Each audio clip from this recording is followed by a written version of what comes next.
I was with a friend of mine who used to be the commissioner for natural resources.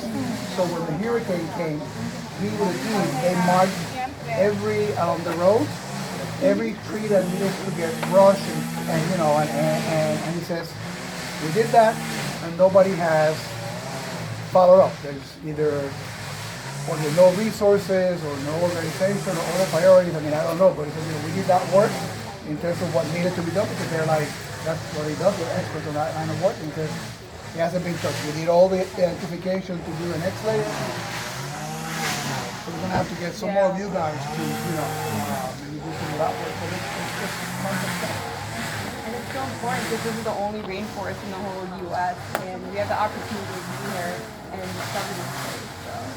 And with everyone from different CUNYs, we were able to connect and really network and meet one another, which was a really great opportunity. So we built a really beautiful family. And you guys, did any of you know each other before you got assigned? Ooh.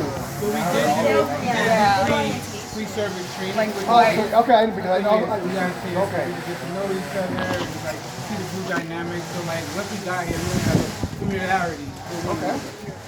It was a really valuable experience actually, and rather than just applying online and then just getting accepted and then meeting here in Puerto Rico and starting from scratch, I think that pre-service training was really valuable. It just really allowed us to establish a group dynamic and really just, they really made the effort to teach us more about like the culture of Puerto Rico and teach us the history about it, so we were as knowledgeable as possible You before don't we even came. have a.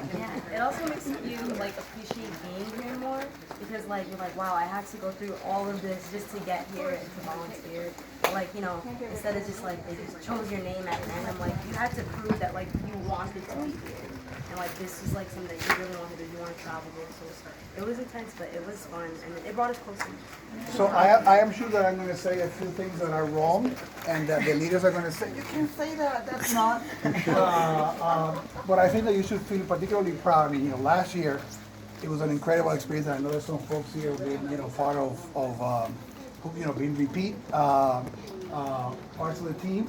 And that's you learn after you do something for the first time and you tweak and you improve it. But because the group this year is smaller than what we said last year, it was a lot more competitive.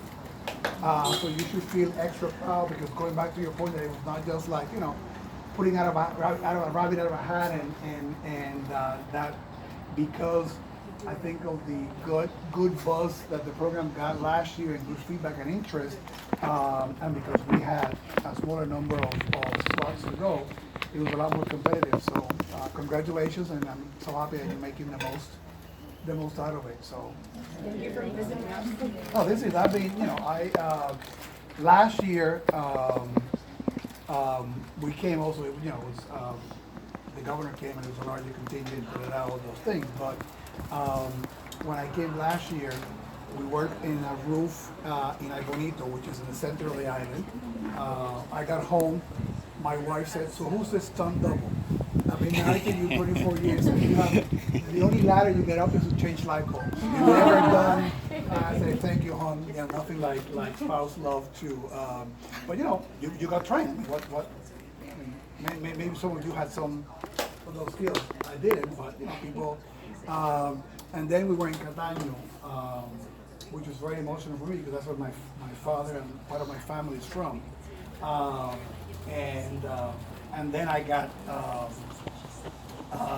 the incoming president of our student government at Queens. I was the president back then. Was in that site, and she got to be like the foreperson. So I got to work for her. And she was brutal. She made me the power wash. I mixed cement.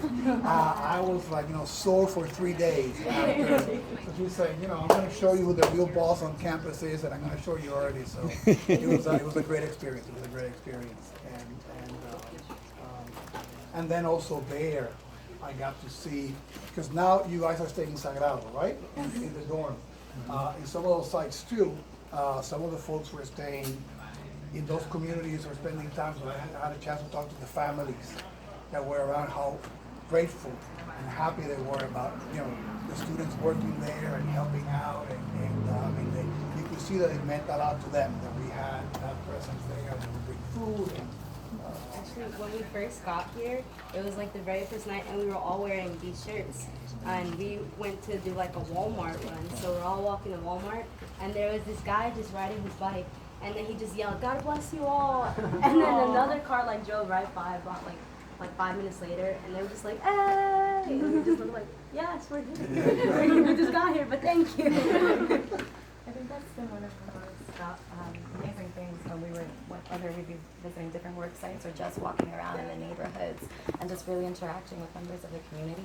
I remember a lot of the members of my previous team last week, we were working on a house in Trujillo Alto. Okay. And on the last day that we were working on the site, we were actually all about to start loading into the bus when just a person in the neighborhood was in the car with her husband, and she called some of us over just to talk to us and ask us about Nahama, the organization that we're partnering with. And she and her husband were able to sign up and get paperwork with Nahama and get help with it. But she was also asking for our help with her pastor, who had also had a lot, got under a lot of damage to her home from the hurricane. And she was saying, "Oh, like we got so much help from you guys. Like we really want to see if we can get help for our pastor as well."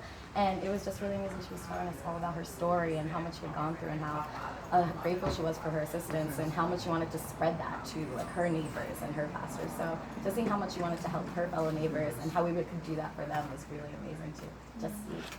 And now that she's saying that, so what is the Puerto Rican version of Nahama?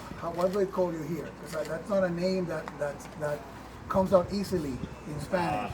Nechama, right? That's what I thought. Nechama. Okay, I'm just making Which sure. actually is not too far from actually how you're actually supposed to pronounce it. For that CH sound Yeah, it's yeah, it's no, actually so- pretty accurate.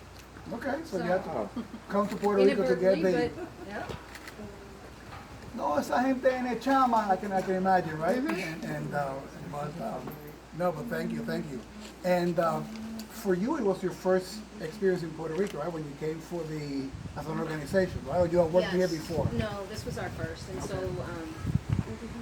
when we first came, we only brought it was myself and our operations manager, and then we started slowly filtering